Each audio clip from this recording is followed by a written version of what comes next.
Hola, bienvenidos a los mensajes de la Iglesia Maranata. Recuerda que la palabra de Dios es vida. ¿Y realmente estamos apartados del pecado, hermano? ¿O a veces somos santos y a veces no? En una ocasión yo les preguntaba a los adolescentes, les hacía esta misma pregunta: ¿cuántos de aquí somos santos? Y se quedaban ellos como dudosos, ¿verdad? No sabían si sí somos o no somos santos, o a veces lo somos y a veces no, o somos santos solo cuando venimos a la iglesia. Pero vamos a estudiar en esta tarde, hermano, acerca de este tema. A mí me gustó mucho estudiarlo, ¿verdad? Porque siempre aprendemos cosas nuevas de la palabra de Dios, hermano. A mí me asombra que siempre que estudiamos un tema, así ya lo hayamos leído y es más, así hayamos preparado ya alguna meditación antes acerca del mismo tema, siempre el Espíritu Santo nos revela cosas nuevas. Y quiero decirle, hermano, que algunos sinónimos de la palabra santificación son santidad, consagración, santificado, santo y entre otras. Y lo que le decía hace un momento, ¿verdad? Quizá a veces podemos pensar, ¿cómo puedo llegar a ser santo? O incluso algunos de nosotros tenemos la duda, ¿verdad? Porque algunos de los apóstoles hoy en día se les denomina santos. San Pedro, en los evangelios así están escritos, ¿verdad? San Mateo, San Marcos, San Lucas. Y a veces quizá podemos pensar, ¿verdad?, que solo a estas personas llegaron a ser santos y solo ellos y ya, no más, ¿no? Es como algo exclusivo de ellos, de personas que convivieron con Jesús o que han tenido un papel importante en la historia de la iglesia.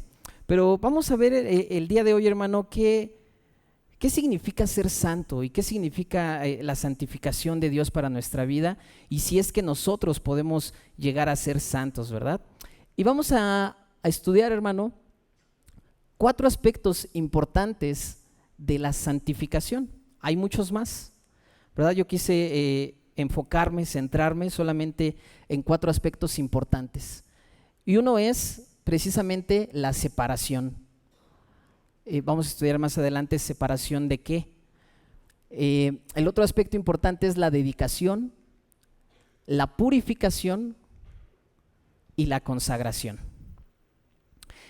Y para comenzar, hermano, vamos a estudiar, ¿verdad?, el primer aspecto importante de la santificación, que es la separación. Y le voy a invitar que vayamos a la primera carta del apóstol Pedro, capítulo 2, versículos 7 al 10. Dice así la palabra de Dios: pero vosotros, aquí está hablando Pedro a la iglesia, ¿verdad? Es como si nos estuviera hablando a nosotros. Y le dice Pedro a la iglesia: pero vosotros, pues, los que creéis, Él es precioso, hablando de nuestro Señor Jesucristo. Para vosotros los que creéis, Él es precioso. Pero para los que no creen, la piedra que los edificadores desecharon ha venido a ser la cabeza del ángulo, y piedra de tropiezo y roca que hace caer, porque tropiezan en la palabra, siendo desobedientes, a lo cual fueron también destinados. Mas vosotros sois linaje escogido, real sacerdocio, nación santa, pueblo adquirido por Dios, para que anunciéis las virtudes de aquel que os llamó de las tinieblas a su luz admirable. Vosotros, que en otro tiempo no erais pueblo, pero que ahora sois pueblo de Dios, que en otro tiempo no habíais alcanzado misericordia, pero ahora habéis alcanzado misericordia. Qué palabras tan hermosas, tan reconfortantes del apóstol Pedro a la iglesia, hermano. En los primeros versículos que leemos, ¿verdad?, vemos que Pedro le dice a la iglesia que para nosotros que creemos, la obra de Jesús en la cruz del Calvario es preciosa para nosotros. Porque aquí Pedro hace una diferencia. Dice: para los que no creen, incluso el evangelio puede llegar a ser piedra de tropiezo para esas personas que se rehúsan a creer en la palabra de Dios, a recibir el regalo de la gracia de nuestro Señor Jesucristo. Porque dice el versículo 8: porque tropiezan en la palabra siendo desobedientes. E inmediatamente Pedro hace la comparación y dice, pero nosotros, los que creemos en Jesús, los hijos de Dios, ahora somos linaje escogido. Y otra traducción de este versículo, hermano, aquí puse yo una nota. La santificación, la separación, ¿verdad? Es aquello que separa lo divino, lo que es de Dios, de lo terrenal y lo humano. Y otra traducción de este versículo dice que ahora somos miembros de la familia de Dios, sacerdotes al servicio del Rey. Y hermano, meditaba yo mientras preparaba, ¿verdad?, la meditación de esta tarde y me quedaba pensando y decía, ¿cuántas veces quizá o alguna vez usted, hermano, se ha preguntado qué se sentirá pertenecer a la familia real? A la familia real de los reyes de España, de los reyes de Inglaterra, ¿verdad? O bueno, no vamos tan lejos. ¿Qué se sentirá pertenecer a la familia del presidente actual de nuestra república? ¿O qué se sentirá pertenecer a la familia de alguno de los hombres más ricos del mundo?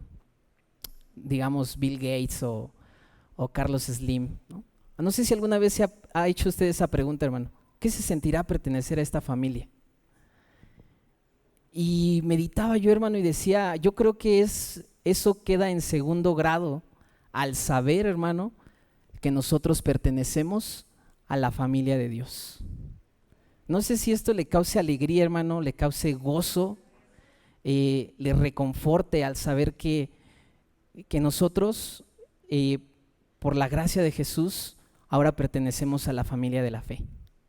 Y este es un regalo, hermano, que no se puede comprar, ni con todo el dinero del mundo, ni haciendo las mejores obras, ni nada, hermano.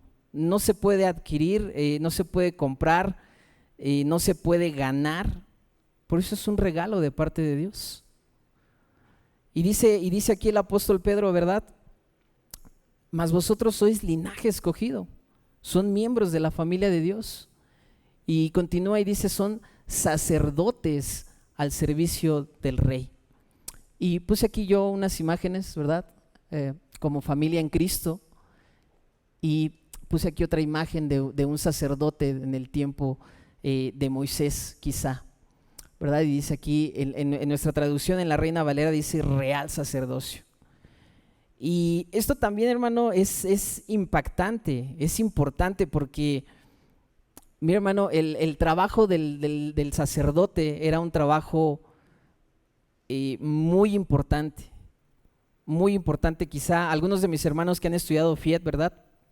Y algunos de mis hermanos, yo sé que ustedes saben cuál era la labor del sumo sacerdote. Cuando una persona era elegida como sumo sacerdote, tenía que serlo por el resto de sus días. Y su labor, hermano, era interceder por el pueblo. Y lo hacía una vez al año. Y apenas meditábamos con los jóvenes, ¿verdad? Era un trabajo muy importante, hermano. Y el sacerdote se tenía que preparar por una larga temporada para entrar al lugar santísimo, a la presencia de Dios. Era el único que podía entrar al lugar santísimo, nadie más. Y si no se había consagrado, si no se había preparado, hermano, cuando el sacerdote entraba al lugar santísimo, moría. Y esto significaba que el pueblo no había recibido perdón de pecados. Un año sin recibir perdón de pecados. Y en esa ocasión yo les decía a los jóvenes, imagínense, muchachos, que ese pacto fuera vigente el día de hoy y que nadie de nosotros pudiéramos entrar aquí a la nave, que tuviéramos que congregarnos allá afuera en la calle y que solamente nuestros hermanos pastores, ¿verdad?, los líderes, fueran los únicos que pudieran entrar a este lugar y ofrecer sacrificio, ofrecer ofrenda por cada uno de nosotros. Y era un ritual muy interesante, hermano. Yo le recomiendo que lo busque en su casa, que lo lea, ¿verdad? Porque el sacerdote tenía incluso que entrar con unas campanillas atadas a él, porque cuando entraba con unas campanillas y amarrado, quizá de la cintura o del pie, porque cuando el sacerdote no se había preparado bien y moría, nadie más podía entrar por él. Tenían que jalarlo con la soga. Y cuando las campanillas dejaban de hacer ruido, ¿verdad? Cuando dejaban de sonar, pues era señal que había muerto. Y entonces imagíneselo, hermano. Imagine cómo era el tiempo, ¿verdad? En el tiempo cuando había el tabernáculo, estaban los sacerdotes, Aarón junto con sus hijos.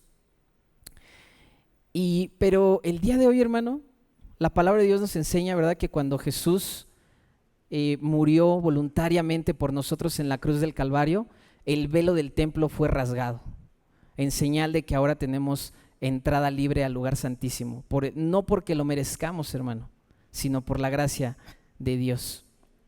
Entonces, este es el primer aspecto referente a la santificación. Es una separación. Ya vimos que somos separados del mundo y de lo terrenal y somos apartados, ¿verdad? Somos consagrados, somos separados hacia las cosas de Dios. Por eso Jesús en muchas de sus enseñanzas decía, ¿verdad? Buscad primeramente el reino de Dios y su justicia, y todo lo demás va a ser añadido. Y lo vamos a ir estudiando más adelante, hermano. El segundo aspecto referente a la santificación es la dedicación.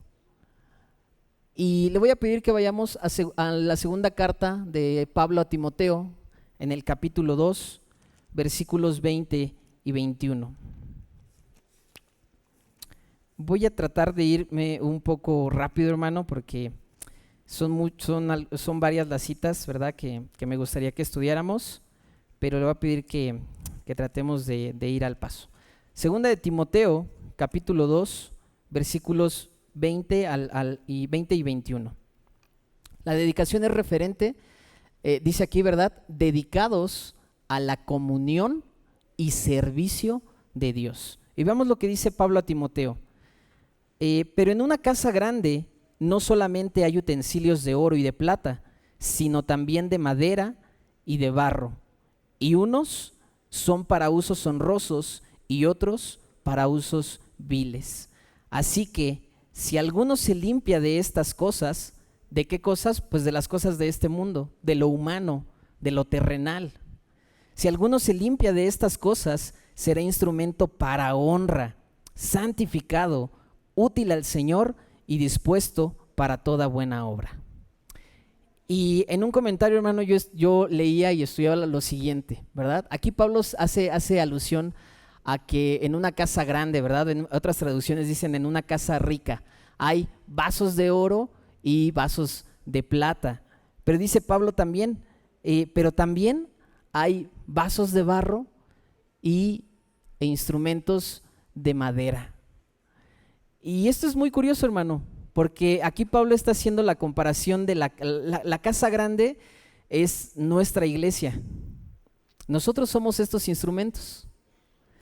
Y dice Pablo, si alguno se limpia de estas cosas, ¿verdad? Si alguno se separa de lo terrenal, si alguno dedica su vida a la comunión y al servicio de Dios, serán instrumentos para honra, santificados y útiles al Señor.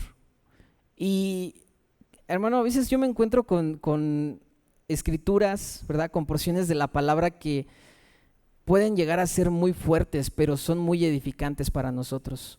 Porque Pablo, cuando está hablando acerca de instrumentos de madera y de barro,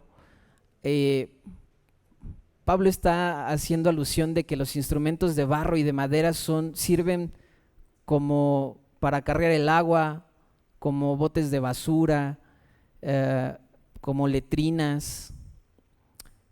Y hermano, quizá cabría en este día la pregunta, ¿verdad? ¿Qué clase de instrumentos somos al servicio de Dios?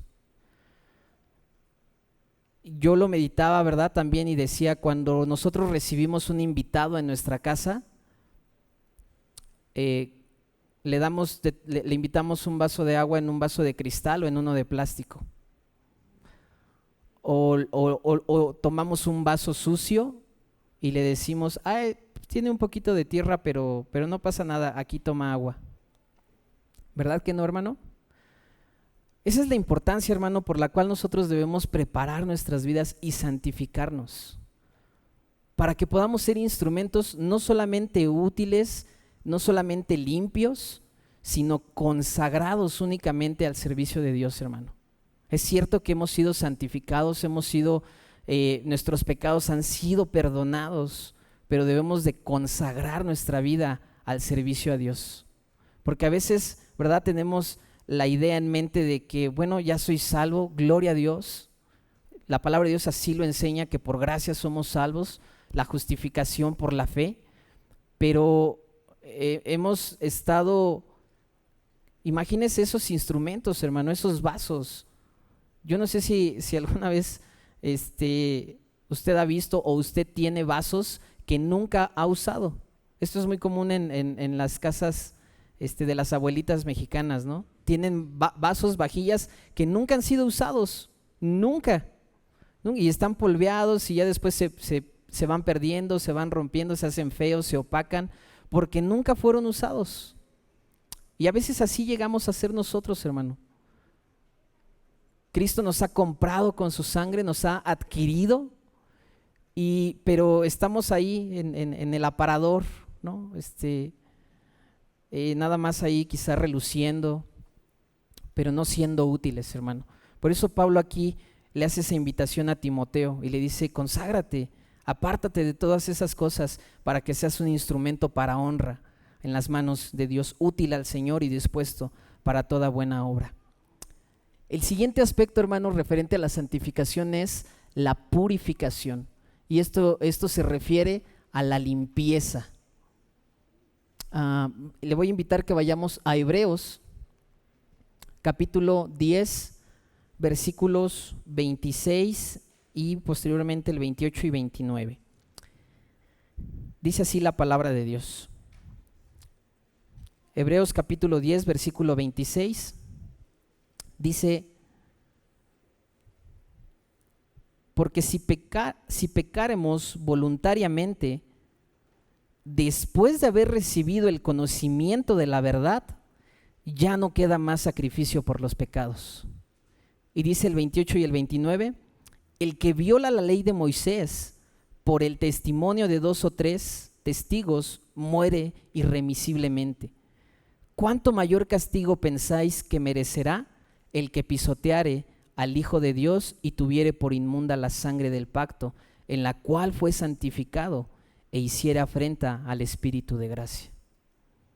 Esta es una advertencia que nos da el autor de Hebreos, hermano, ¿verdad? A que realmente, hermano, contemplemos y meditemos en la importancia, hermano, cuán importante es que hayamos conocido la verdad y hayamos sido santificados, porque nuestras vidas no pueden seguir siendo iguales, hermano.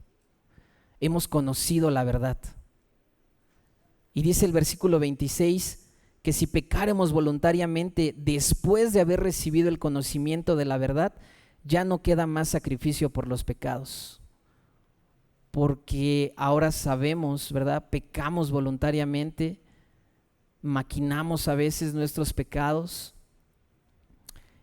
Y dice el versículo 29 que de esta manera, ¿verdad? Cuando alguien... Es por eso, hermano, que la palabra de Dios, le repito, hay algunos versículos que llegan a sonar muy fuertes. No sé si usted ha leído ese versículo que dice que aquel que pone la mano en el arado y voltea atrás no es digno del reino de Dios. Y es fuerte, hermano, pero encontramos la explicación en la palabra de Dios del por qué. Porque cuando conocemos la verdad y volvemos atrás, dice el versículo 29 que estamos pisoteando al Hijo de Dios, estamos menospreciando el sacrificio de Jesús. Y dice que es como si tuviéramos por inmunda la sangre del pacto.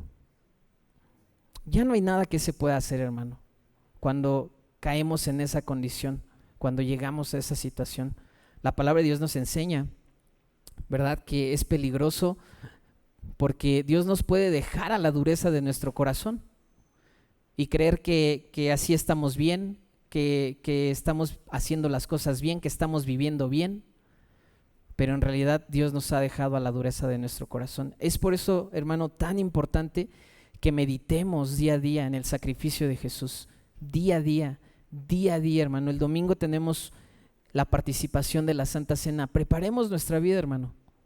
Preparemos nuestra vida para acercarnos a la mesa del Señor, a participar los unos con los otros, ¿verdad?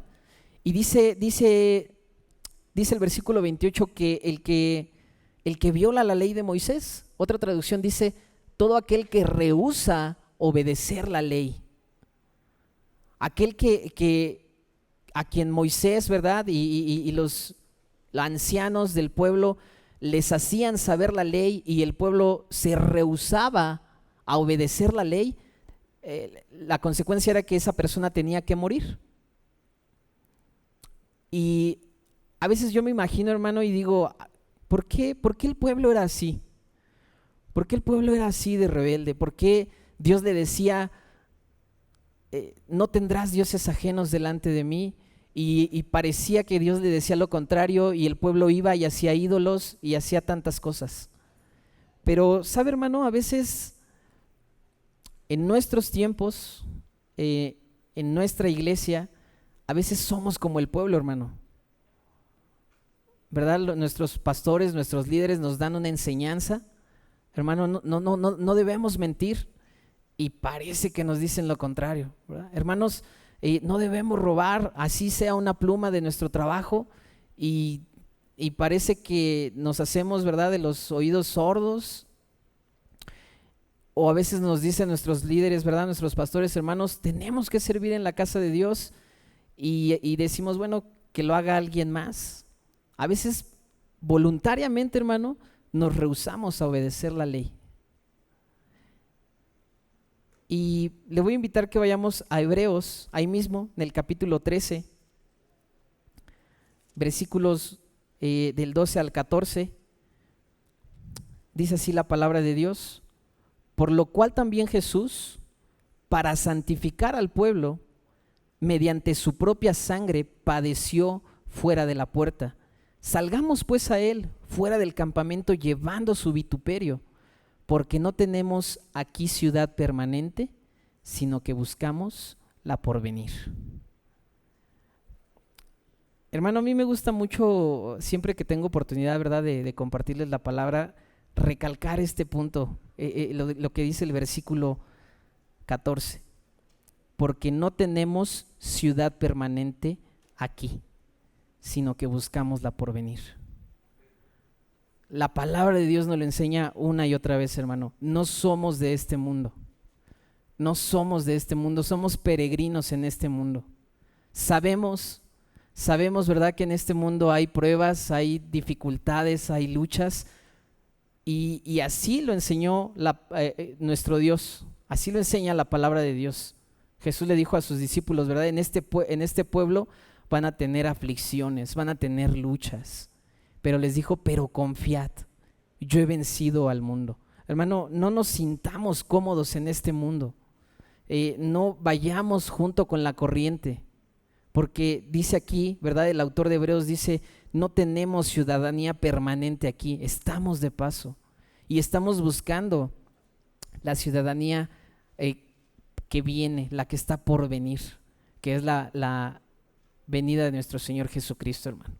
Por eso, hermano, purifiquemos nuestras vidas, limpiemos nuestras vidas. Y el último aspecto, ¿verdad?, el cuarto aspecto acerca de la santificación es la consagración. Y le voy a pedir que vayamos a la primera carta del apóstol Juan en el capítulo 3, versículos 6 al 10. Dice así la palabra de Dios: todo aquel que permanece en él, todo aquel que permanece en Jesús, no peca. Todo aquel que peca no le ha visto ni le ha conocido. Hijitos, nadie os engañe. El que hace justicia es justo, como él es justo. El que practica el pecado es del diablo, porque el diablo peca desde el principio. Para esto apareció el Hijo de Dios, para deshacer las obras del diablo. Todo aquel que es nacido de Dios no practica el pecado, porque la simiente de Dios permanece en él y no puede pecar porque es nacido de Dios. En esto se manifiestan los hijos de Dios y los hijos del diablo. Todo aquel que no hace justicia y que no ama a su hermano, no es de Dios. Creo que es bastante clara la enseñanza de Juan, ¿verdad, hermano? La consagración es referente a ser justos y a hacer justicia.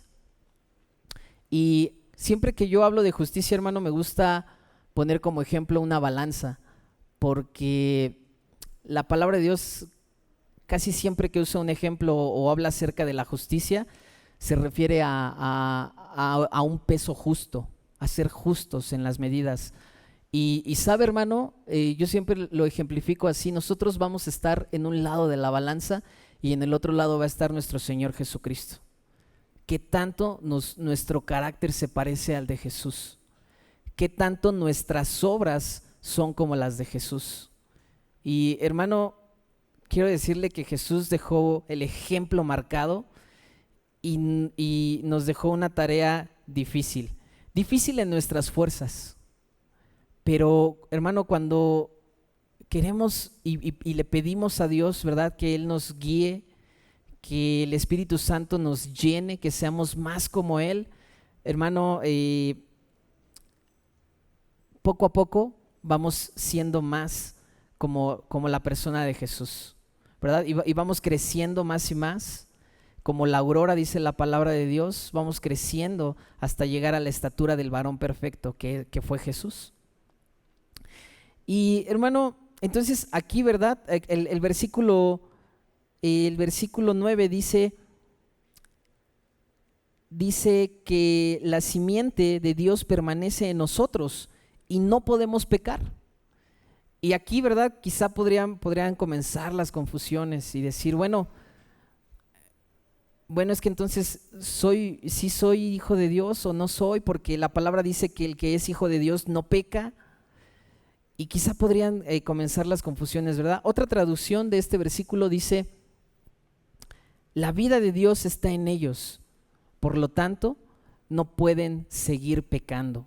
Y aquí Juan hace uso de otra idea, ¿verdad? Otra visión acerca de, dice el versículo 9, todo aquel que es nacido de Dios no practica el pecado. Y esto es interesante, hermano, este concepto es interesante porque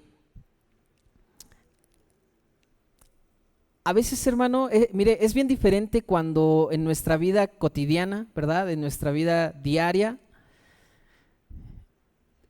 le fallamos a Dios con nuestros pensamientos, con nuestras palabras, con nuestras acciones, pero que Dios sabe, hermano, que no lo hacemos no con intención, no planeado, ¿verdad?, sino por quizá nuestra debilidad humana, por nuestra carne con la cual batallamos día a día.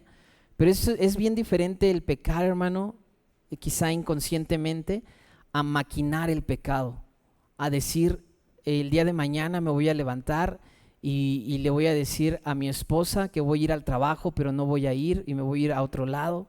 Es bien diferente, hermano, es bien diferente. Y vamos a ver en esta hora, ¿verdad?, que efectivamente, hermano, nosotros hemos sido santificados, no por nuestro esfuerzo, no porque lo mereciéramos, sino por el sacrificio de Dios. Hemos sido santificados, hermano, y créalo, usted y yo somos santos, hermano, por la gracia de Dios, y somos justos, y somos nuevas criaturas. Pero podemos entender la santificación de dos maneras, y lo vamos a corroborar con la palabra de Dios.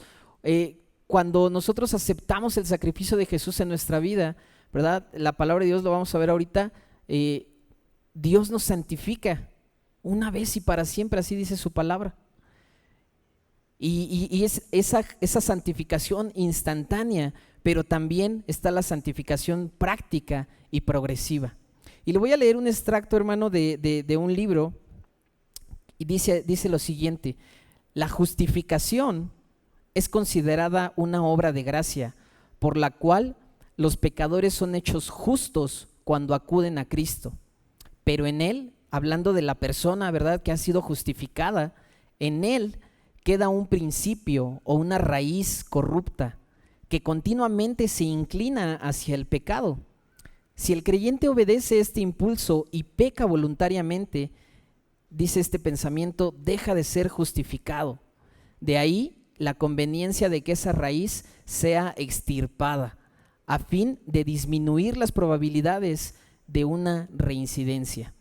La extirpación de esta raíz se denomina santificación. ¿Y qué nos dice este pensamiento? Yo creo que a cada uno de nosotros, hermano, nos ha sucedido, ¿verdad?, que conocemos a una persona que recién conoce la verdad de Dios, ¿verdad? Recibe la buena noticia de que estaba perdido, pero Dios le ha dado nueva vida y le ha dado perdón de sus pecados. Y a veces las personas, ¿verdad?, que se han convertido o sus familiares caen en la desesperación de decir, pero es que sigue siendo igual, no ha cambiado. Es cristiano, pero no ha cambiado. Dice que es cristiano, pero sigue mintiendo. Dice que es cristiano, pero sigue bebiendo. Dice que es cristiano, pero sigue haciendo tales cosas, tales prácticas. La palabra de Dios nos enseña, hermano, lo que estábamos comentando hace un momento. Le voy a pedir que vayamos a Hebreos capítulo 10. Vamos a corroborarlo con la palabra de Dios. Hebreos capítulo 10, vamos a leer el versículo 14 y posteriormente del 19 al 25. Dice la palabra de Dios. Aquí, hermano, yo le recomiendo que lea todo el capítulo 10. Aquí el autor está hablando precisamente de los sacrificios en el Antiguo Testamento, de cómo la sangre de los animales únicamente cubría los pecados, no los borraba, ¿verdad? Y posteriormente introduce el sacrificio de Cristo y dice lo siguiente: porque con una sola ofrenda hizo perfectos para siempre a los santificados. Esa es la promesa de la palabra de Dios, hermano. Cuando recibimos el regalo de gracia de Jesús, ¿verdad?, el sacrificio de nuestro Señor Jesucristo, dice que con esta sola vez hizo perfectos para siempre a los santificados.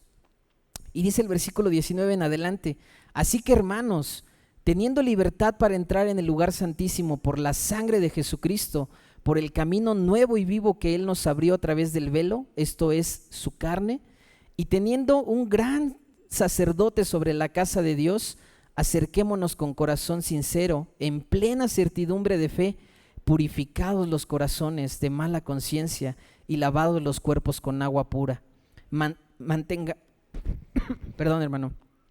Mantengámonos firme sin fluctuar la profesión de nuestra esperanza, porque fiel es el que prometió. Y considerémonos unos a otros para estimularnos al amor y a las buenas obras, no dejando de congregarnos como algunos tienen por costumbre, sino exhortándonos, y tanto más cuando veis que aquel día se acerca.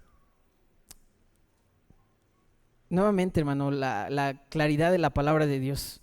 Nos dice el autor que una vez y para siempre el sacrificio de Jesús nos santificó. Pero dice después, más adelante, ¿verdad? Manténganse firmes, no se desvíen. Y dice el versículo 24: considérense unos a otros, estimúlense al amor, a las buenas obras, no se dejen de congregar, exhortándonos unos a otros, más cuanto veis que aquel día se acerca. Y de ahí, hermano, pasamos, ¿verdad?, a la santificación, que es práctica y progresiva. Y vamos a verlo ahí en el capítulo 12 de Hebreos, versículo 14, dice así la palabra de Dios: seguid la paz con todos y la santidad, sin la cual nadie verá al Señor.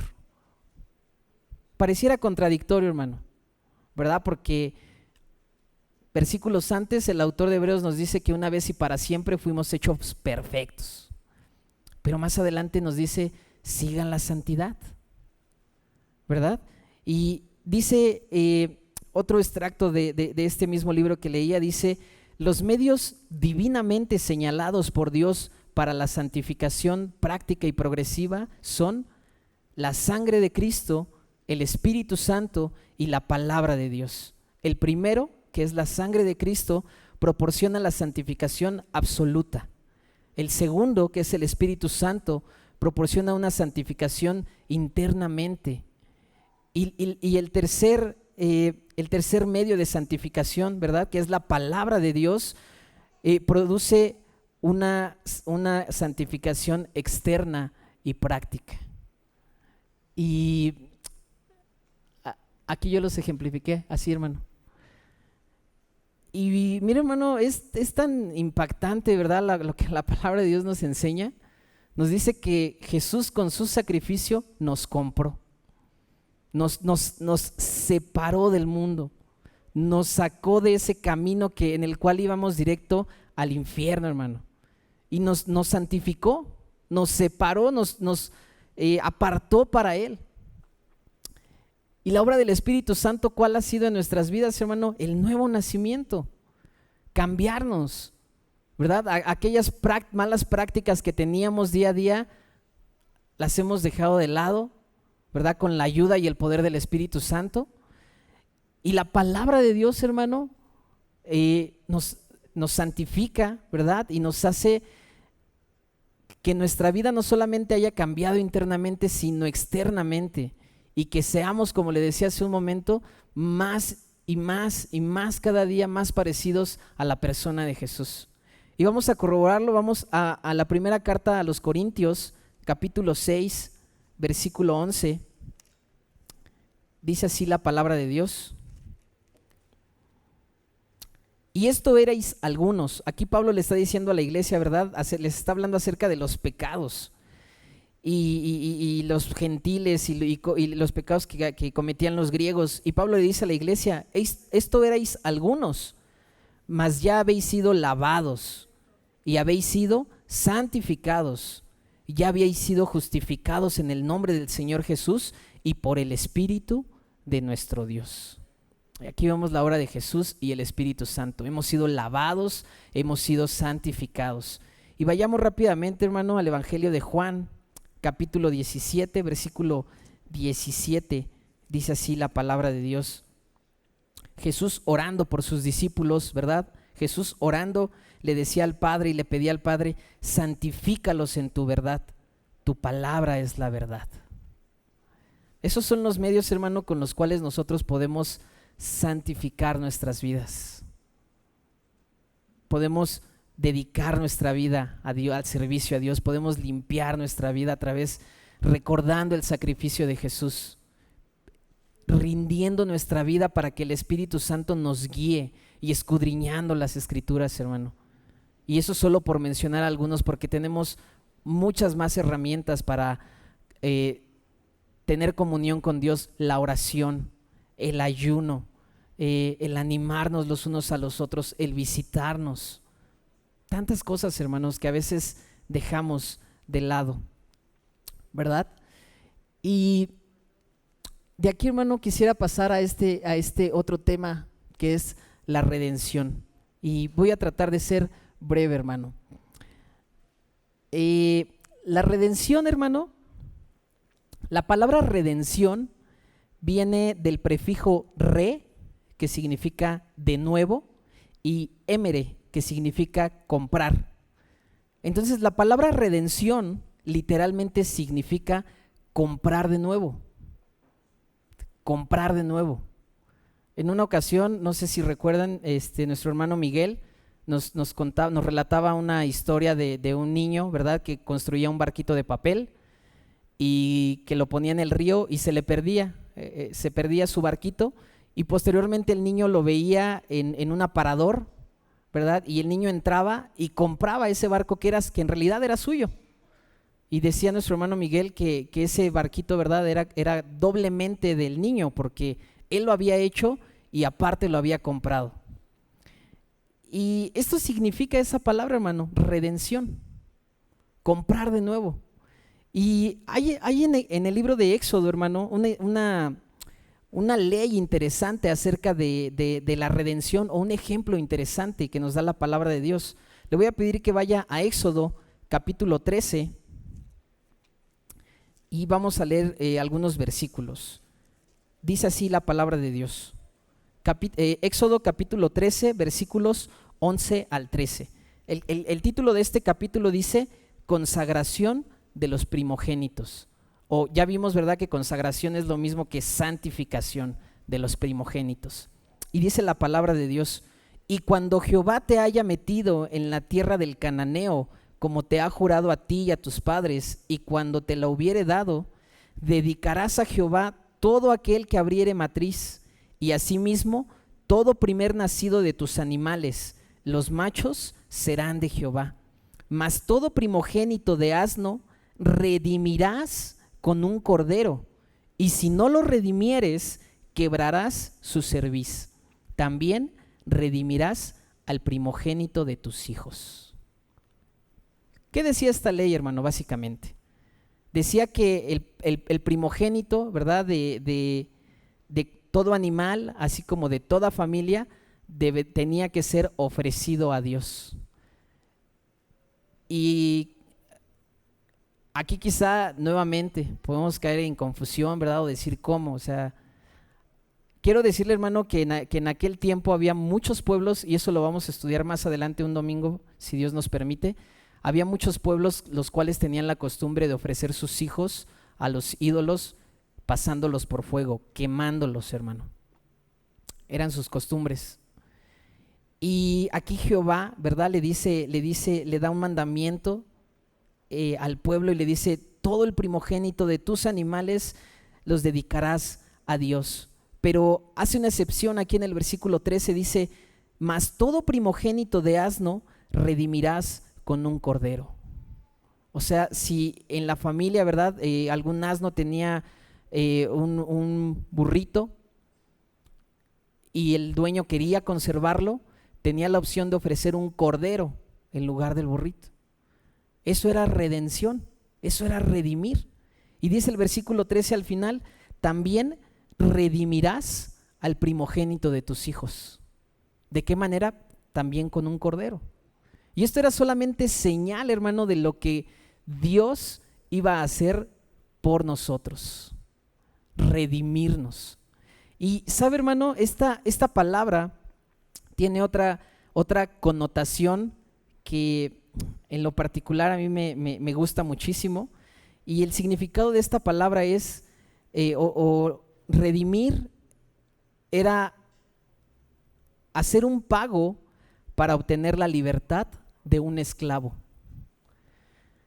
En el tiempo de nuestro Señor Jesús, ¿verdad?, en el tiempo cuando el Imperio Romano gobernaba en casi la gran parte, una gran parte de Europa, había esclavos, hermano.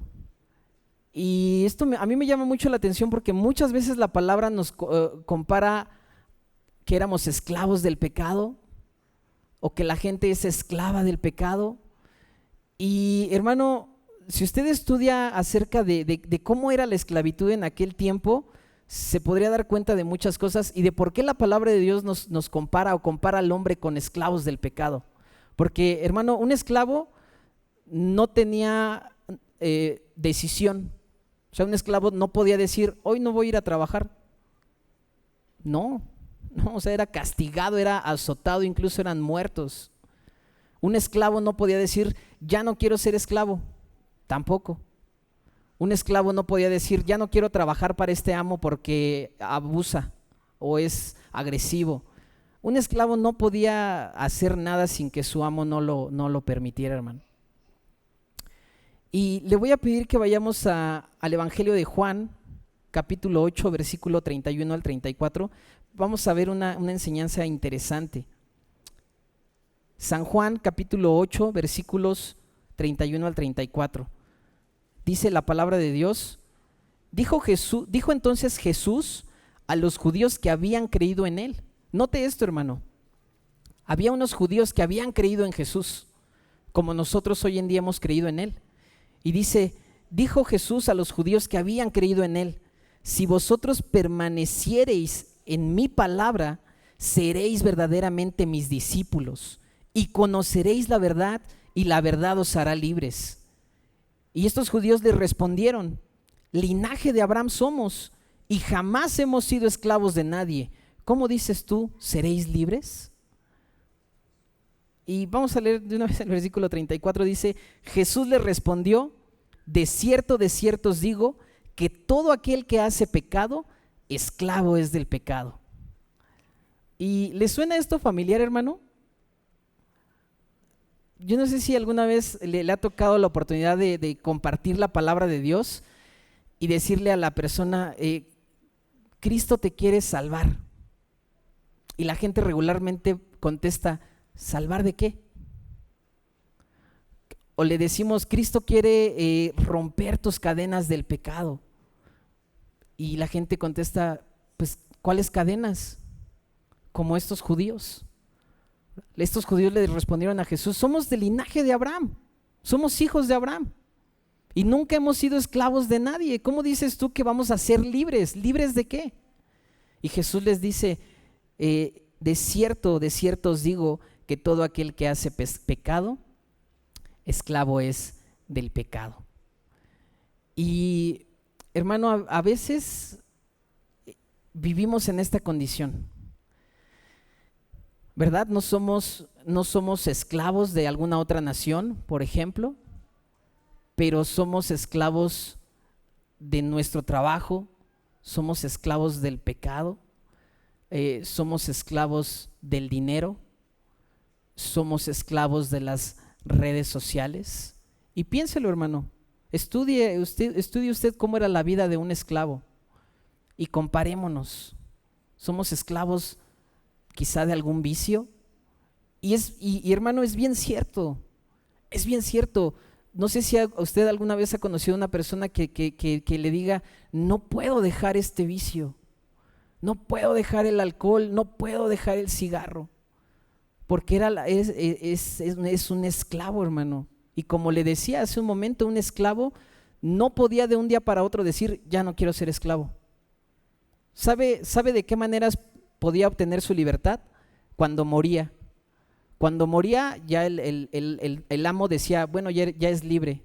Para que pueda ser enterrado como una persona, pues le doy la libertad. Pero ya cuando moría. U otra manera era que el esclavo trabajara por muchos años, juntara una gran cantidad y comprara su libertad, que regularmente no pasaba. Otra manera de que pudiera conseguir la libertad era volviéndose gladiador, ¿verdad? Y pelear en los coliseos romanos y ser un campeón y que los gobernadores le otorgaran la libertad, que dijeran: bueno, este gladiador se ha ganado su libertad porque es el campeón. Pero sabe, hermano, eso pasaba muy poco. Y otra manera menos frecuente todavía era que alguien redimiera a ese esclavo, que pagara el precio a su amo, no para comprarlo para él, sino pagara el precio de ese esclavo y le dijera: eres libre. Imagínelo, hermano. Aquí puse un diagrama, una imagen que dice la sociedad durante el imperio.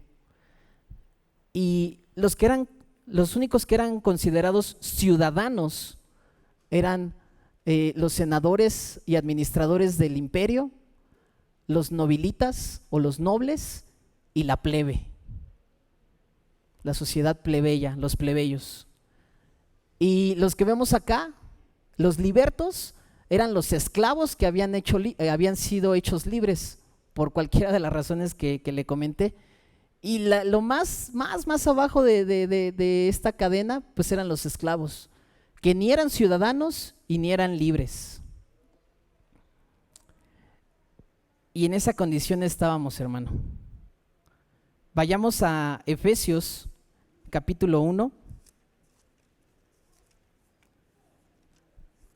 y vamos a leer los primeros versículos. Efesios capítulo 1, versículos 3 al 7, dice: bendito sea el Dios y Padre de nuestro Señor Jesucristo, que nos bendijo con toda bendición espiritual en los lugares celestiales en Cristo, según nos escogió en Él antes de la fundación del mundo, para que fuésemos santos y sin mancha delante de Él, en amor, habiéndonos predestinado para ser adoptados hijos suyos por medio de Jesucristo, según el puro afecto de su amor, para alabanza de la gloria de su gracia, con la cual nos hizo aceptos en el amado, en quien tenemos redención por su sangre, el perdón de pecados, según las riquezas de su gracia. En Cristo Jesús, hermano, hemos sido redimidos. Éramos esclavos del pecado. Dice un canto que me gusta mucho, dice: las cadenas que me ataban en tus brazos fueron de papel.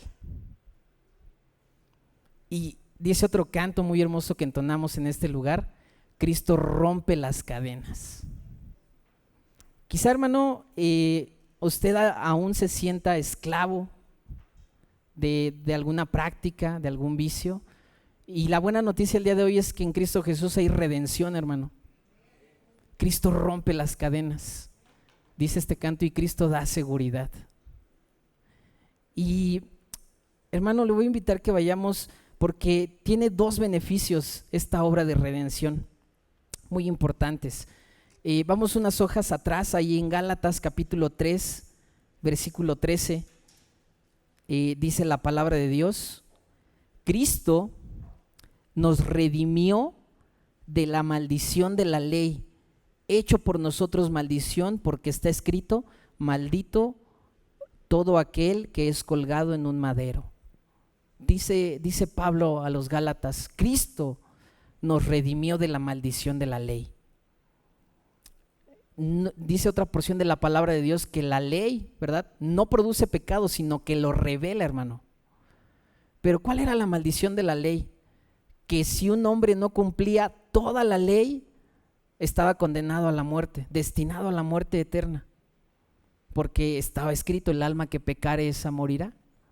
Pero la redención de Cristo, ¿verdad?, fue que nos liberó de esa maldición de la ley, porque Jesús, al cumplir la ley y al dar su vida por nosotros, ya no tenemos, no es que no tengamos que cumplir la ley, hermanos, sino que el pacto es nuevo, el pacto en la sangre de Cristo. Así como en el libro de Éxodo vimos, ¿verdad?, que para redimir al primogénito en la familia se ofrecía un cordero. Así Dios nos redimió por medio de Cristo, hermano. Y vamos unas hojas allá adelante, en Gálatas capítulo 5, versículo 1, dice: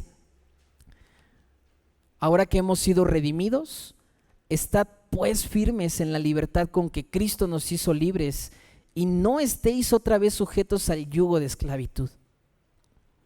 Les decía en una ocasión yo a los jóvenes: yo no creo, sinceramente no creo que nadie que fuera esclavo y le regalaran la libertad dijera: no me gustó ser libre, quiero volver a ser esclavo. Estoy seguro que nadie lo haría, hermano, nadie. O cuando imaginémoslo de esta manera, cuando una persona ha sido encarcelada, ¿verdad? Y imaginemos que de repente un día le digan: puedes salir de la cárcel, eres libre. No creo, hermano, yo dudo mucho que esa persona dijera: no, aquí estoy bien, gracias. O saliera unos días y dijera: no, ¿sabes qué? No me gustó la libertad, quiero regresar a mi celda. No lo creo, hermano. Por eso, pero sabe, hermano, espiritualmente a veces así somos. Cristo nos ha dado libertad, nos ha roto esas cadenas de esclavitud que nos tenían atados, pero a veces, hermano, como el pueblo de Israel, ¿verdad?, volteamos hacia Egipto, volteamos atrás y decimos: ay, cómo extrañamos la carne de Egipto, ay, cómo extrañamos las fiestas que hacían en Egipto. Por eso Pablo, hermano, le dice a la iglesia en Galacia: estad firmes en la libertad en que Cristo nos hizo libres, y no estéis otra vez sujetos al yugo de esclavitud. Y para terminar, hermano, quisiera que leyéramos juntos, ¿verdad?, una porción que se encuentra en la primera carta de Pedro. Primera carta del apóstol Pedro, versículos 18 y 19. Dice la palabra de Dios. Primera de Pedro, capítulo 1, versículos 18 y 19. Dice la palabra de Dios: sabiendo que fuisteis rescatados de vuestra vana manera de vivir, la cual recibisteis de vuestros padres, no con cosas corruptibles. No fuimos rescatados con cosas corruptibles como oro o plata, sino con la sangre preciosa de Cristo, como de un cordero sin mancha y sin contaminación. Gloria a Dios, hermano. Gracias a Dios porque fuimos rescatados de nuestra vana manera de vivir. Y gracias a Dios, hermano, porque el día de hoy tenemos esta libertad en que Cristo nos hizo libres. Somos familia de Dios, somos nación santa, somos pueblo adquirido por Él, hermano. No porque lo mereciéramos. La palabra de Dios nos dice que de lo vil y lo menospreciado del mundo Dios nos escogió. Pero también nos dice que de lo que no era, para avergonzar lo que era, de lo necio para avergonzar a lo sabio, hermano. Somos familia de Dios y buscamos, leíamos en una porción de la palabra, no tenemos una morada permanente aquí, hermano, sino que buscamos la porvenir. Vamos a orar, vamos a dar gracias a Dios. Padre, te damos muchas gracias, Señor, por tu palabra en esta tarde, Señor. Gracias, Padre, porque sabemos, Señor, que en ti hemos sido santificados. No por nuestras buenas obras, Señor, porque tu palabra nos enseña que nuestras mejores obras, Padre, son como trapos de inmundicia, Señor, pero en ti todo es hecho nuevo, Padre Santo, y las obras que ahora hacemos, Señor, es por gratitud a ti, mi Dios. Señor, y ahora, mi Dios, únicamente somos esclavos, pero a ti, mi Dios, por amor, Señor. Solamente respondemos a ti porque tú nos amaste primero, mi Dios. Te damos muchas gracias, Señor, porque tú nos hiciste libres, Señor, de las cadenas del pecado que nos ataban, mi Dios. Y en esta hora, mi Dios, yo te ruego, Señor, que si alguno, mi Dios, aún, Padre, tuviera estas ataduras, Señor, Padre, que tú las rompas en esta hora, Señor, con tu poder, mi Dios, con tu mano poderosa, Señor. Tú tienes el poder de cambiar corazones, mi Dios. Tú tienes el poder, Señor, de cambiar vidas, Señor, 180 grados, mi Dios.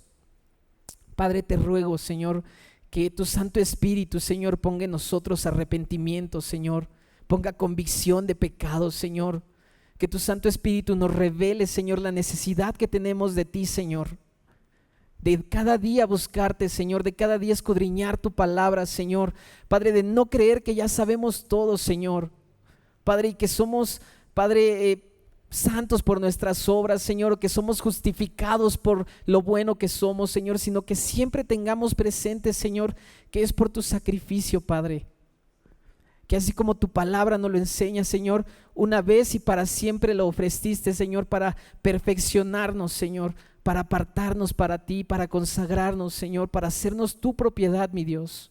Y ayúdanos, Señor, a pelear la batalla, Señor, en este mundo, mi Dios, no contra carne ni sangre, Señor, sino, Padre, contra las huestes de maldad, mi Dios, contra nuestra carne, nuestra propia carne, Señor, y contra, Padre, contra toda acechanza del maligno, mi Dios. Ayúdanos a pelear la buena batalla, Señor, y a correr con paciencia esta carrera de la fe, mi Dios, que tenemos por delante, Señor.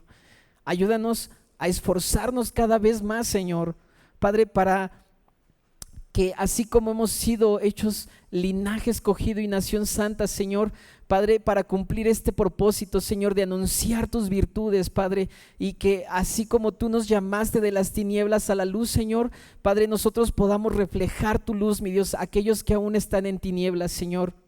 Padre, ya sea de nuestra familia, Señor, o nuestros vecinos, Padre, nuestros amigos, la gente que nos rodea, Señor, en nuestro trabajo, en nuestras escuelas, Señor, ayúdanos a hacer luz. Padre, ayúdanos a ser la sal de este mundo, Señor. Padre, porque el tiempo está cerca, mi Dios. El tiempo está cerca, Padre, para, Señor, que tú vengas, Padre, y queremos estar preparados, Señor.